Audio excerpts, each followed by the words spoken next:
Nurg'un ishlarni unutib ketish kerak.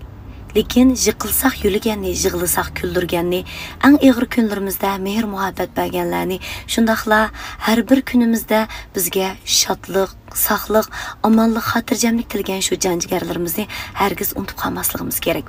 Albatta, unutib ketishga tegishli insonlar bor.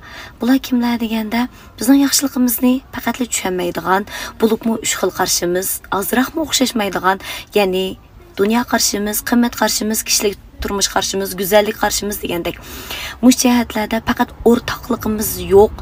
Undan boshqa eng muhimi bizni ranjitgan, yuragimizni og'ritgan, xop qilgan shu kishilar. Tamoman unutib ketsak bo'ldi. Lekin deyishingiz mumkin, qanday unutib ketamiz?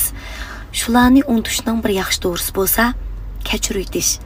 Kechirib o'tish o'zimizni ozod qilishning, shundaqla rahat yashashimizning tunji qadami hisoblandi. Siz uni kechirmadingiz. Adovat saqladingiz, xiyolingizda shulam.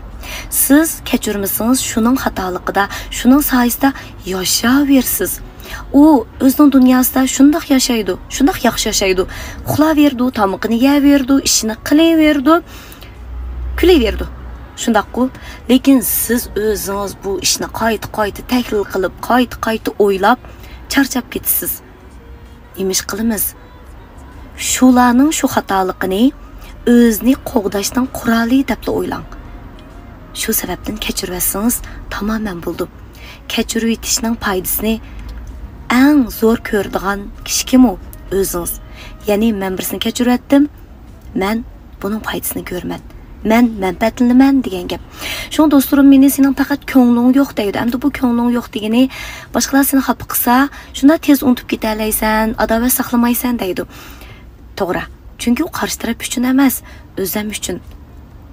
Adava saqlamaganligim üçün xo'shal yashayman, rahat yashayman. Şuna mushkil usulni sizmi sinab beqing. Kechirib o'tish rasli bir payzi ish. Bugundan boshlab baqamdiq.